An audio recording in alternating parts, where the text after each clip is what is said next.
Hello hi ಎಲ್ಲರೂ ಹೇಗಿದ್ದೀರಾ? Welcome back to Aditya hobby blogs. ಕ್ವಿಕ್ಕಾಗಿ ದಿಢೀರ್ ಅಂತ ಮನೆಗೆ ಯಾರು ನೆಂಟರು ಬರ್ತಾರೆ, ಅವಾಗ ಏನಾದ್ರು ಸ್ನ್ಯಾಕ್ಸ್ ಮಾಡಬೇಕಾಗುತ್ತೆ. ಸ್ನ್ಯಾಕ್ಸ್ ಅನ್ನೋದಕ್ಕಿಂತ ಹೆಚ್ಚಾಗಿ ಬೇಳೆ ಸಾಂಬಾರು ಏನೋ ಸಾಂಬಾರು ಇರುತ್ತೆ, ಅದಕ್ಕೆ ದಿಢೀರ್ ಅಂತ ಏನಾದ್ರು ಮಾಡಬೇಕಾಗತ್ತೆ ಅಂತಂದರೆ ಈ ಥರ ಮಾಡ್ಕೊಳ್ಳಿ. ತುಂಬ ಈಸಿ ಅಂದರೆ ತುಂಬ ಈಸಿ.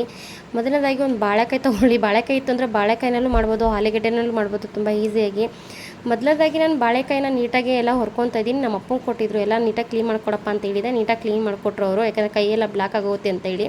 ಸೊ ಅದನ್ನು ನೀಟಾಗಿ ಹೊರ್ಕೊಂಡ್ರು. ನಾನು ಒಂದು ಬೆಚ್ಚಗಿರೋ ನೀರಿಗೆ ಸ್ವಲ್ಪ ಉಪ್ಪು ಹಾಕ್ಕೊಂಡು ಎತ್ತಿಟ್ಕೊಂಡೆ. ಸೊ ನಮ್ಮ ಅಪ್ಪ ಏನು ಮಾಡಿದ್ರು, ಅದನ್ನು ಚಿಕ್ಕದಾಗಿ ಪೀಸ್ ಮಾಡು ಅಂತ ಹೇಳಿದೆ. ಅವರು ರೌಂಡಾಗಿ ಒಂದು ಬಾಳೆಕಾಯಿ ಮಾಡ್ತೀನಿ, ಇನ್ನೊಂದು ಅಡ್ಡಡ್ಡ ಮಾಡ್ತೀನಿ ಅಂತ ಹೇಳಿ ಕಟ್ ಮಾಡ್ಕೊತಾ ಇದ್ರು. ಎಲ್ಲ ನೀಟಾಗಿ ಕಟ್ ಮಾಡಿ ಇದನ್ನು ನೀರೆಲ್ಲ ಹಾಕಿದ್ರು. ಅವ್ರು ಹಾಕಿ ಕಟ್ ಮಾಡಿ ನೀರಲ್ಲಿ ಕೊಟ್ಟಂಗೆ ನಾನೇನು ಮಾಡಿದೆ, ಅದನ್ನ ನೀಟಾಗಿ ವಾಶ್ ಮಾಡ್ಕೊತಾ ಇದೆ. ಬಾಳೆಕಾಯಿ ಹಚ್ತಾ ಇದ್ದಂಗೆ ಫುಲ್ಲು ಕಪ್ಕಾಗೋಗ್ಬಿಡುತ್ತೆ ಫ್ರೆಂಡ್ಸ್. ಸೊ ಆದ್ದರಿಂದ ಆ ಥರ ಮಾಡ್ಕೊತಾ ಇದೆ. ಸೈಡಿಗೆ ನಾನೊಂದು ಪ್ಲೇಟ್ನ ಇಟ್ಕೊಂಡೆ. ತಟ್ಟೆಗೆ ಸ್ವಲ್ಪ ಅಕ್ಕಿ ಹಸಿಟ್ಟು ಹಾಕ್ಕೊಂಡೆ, ಸ್ವಲ್ಪ ಉಪ್ಪು ಹಾಕ್ಕೊಂಡೆ, ಆ್ಯಂಡ್ ಅದಕ್ಕೆ ಸ್ವಲ್ಪ ಇದು ಬೇಕಾಗುತ್ತೆ ಕಾರ್ನ್ಫ್ಲವರು. ಸೊ ಕಾರ್ನ್ಫ್ಲವರ್ ಹಾಕ್ಕೊಂಡೆ. ಮೆಣ್ಸಿಕಾಯಿ ಪೌಡ್ರು, ಕಾರ್ನ್ಫ್ಲವರು, ಅಕ್ಕಿ ಹಿಟ್ಟು ಇಷ್ಟೆಲ್ಲನ ಹಾಕ್ಕೊಂಡು ನೀಟಾಗಿ ಮಿಕ್ಸ್ ಮಾಡ್ಕೊಬೇಕಾಗತ್ತೆ. ಲೈಟಾಗಿ ಚೂರು ಧನಿಯಾ ಪೌಡ್ರನ್ನ ಹಾಕ್ಕೊಳ್ಳಿ. ಇದಕ್ಕೆ ಬೇಕು ಅಂತಂದರೆ ನೀವು ಗರಂ ಮಸಾಲ ಮತ್ತು ಈ ಥರದ್ದು ಏನಾರು ಹಾಕ್ಕೊಬೋದು. ಇದಕ್ಕೆ ನಿಂಬೆಹಣ್ಣು ಹಾಕಿದ್ರೆ ತುಂಬಾ ಅಂದರೆ ತುಂಬ ಟೇಸ್ಟಿಯಾಗಿರುತ್ತೆ. ನಿಂಬೆಹಣ್ಣು ಹಾಕ್ಕೊಳ್ಳಿ ನೀವು. ನಾನು ಇದಕ್ಕೆ ನಿಂಬೆಹಣ್ಣು ಹಾಕ್ಕೊಂಡಿಲ್ಲ, ಆಪ್ಷನಲ್ಲು.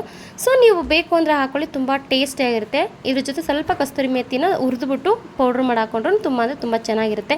ಕಡಲೆ ಹಿಟ್ಟನ್ನೇ ಆ್ಯಡ್ ಮಾಡ್ಕೊಬೋದು, ಅದು ನಿಮಗೆ ಹೇಗೆ ಆ ಥರ ಮಾಡ್ಕೊಳ್ಳಿ. ಇದು ನನಗೆ ಈ ಥರ ಇಷ್ಟ ಆಗುತ್ತೆ, ಕ್ರಿಸ್ಪಿಯಾಗಿ ಒಂಥರ ಕರ್ಮ್ ಅಂತ ಇರುತ್ತೆ ಆ ಥರ. ಅದಕ್ಕೆ ನಾನು ಈ ಥರ ಮಾಡ್ಕೊಳ್ಳೋದು. ಸೊ ನೀರು ಹಾಕಿ ಚೆನ್ನಾಗಿ ಎಷ್ಟು ತಿಕ್ಕಾಗಬೇಕು, ಎಷ್ಟು ತೆಳ್ಳಗಬೇಕು ಅದನ್ನು ನೋಡಿ ನೀಟಾಗಿ ಕಲಿಸ್ಕೊತಾ ಇದ್ದೀನಿ. ಒಂದು ಚೂರು ಎಲ್ಲೂ ಗಂಟು ಬರಬಾರ್ದು, ಆ ರೀತಿ ಕಲಿಸ್ಕೊಬೇಕಾಗತ್ತೆ. ಕಲಿಸ್ಕೊಂಡು ಅದೆಲ್ಲೂ ಗಂಟು ಬರದೇ ಇರೋ ಥರ ನೀಟಾಗಿ ಕಲಿಸ್ಕೊಂಡು ಸ್ವಲ್ಪ ನೀರು ಹಾಕಿ ಎಷ್ಟು ತೆಳ್ಳಗೆ ಬೇಕೋ ಅಷ್ಟು ತೆಳ್ಳಗೆ ಕಲಿಸ್ಕೊಂಡು, ಮತ್ತು ನಾನು ನೆನೆಸಿಟ್ಟಿರೋಂಥ ಬಾಳೆಕಾಯಿಗೆ ಎಲ್ಲದಕ್ಕೂ ಕೋಟಿಂಗ್ ಮಾಡ್ಕೊಳ್ಳೋಣ. ಕೋಟಿಂಗ್ ಮಾಡಿಕೊಂಡು ಅದಕ್ಕೆ ಒಂದು ಸ್ವಲ್ಪ ಎಣ್ಣೆನ ಕಾಯಕ್ಕೆ ಇಟ್ಕೊಂಡಿದ್ದೀನಿ. ಅದರೊಳಗೆ ಅದು ನಾನು ಕೋಟಿಂಗ್ ಮಾಡ್ಕೊಂಡಿರೋಂಥ ಬಾಳೆಕಾಯಿನ ಹಾಕ್ಕೊತಿದ್ದೀನಿ. ಒಂದೊಂದೇ ಹಾಕ್ಕೊತಾ ಇದ್ದೀನಿ.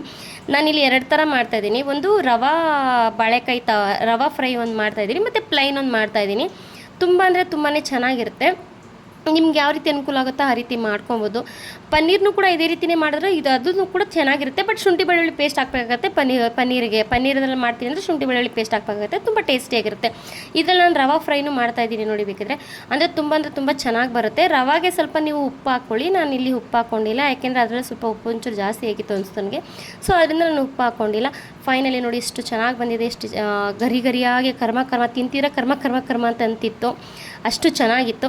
ಇವತ್ತಿನ ವಿಡಿಯೋ ಇದಾಗಿತ್ತು. ಇದೊಂಥರ ಸ್ನ್ಯಾಕ್ಸ್ ಥರನೂ ಇತ್ತು, ಒಂಥರ ಊಟಕ್ಕೆ ಸೈಡ್ಸ್ ಥರನೂ ಇದೆ. ಚೆನ್ನಾಗಿದೆ. ನೀವು ಒಂದ್ಸಲ ಟ್ರೈ ಮಾಡಿ ಆ್ಯಂಡ್ ಸಪೋರ್ಟ್ ಮಾಡಿ. Thank you so much.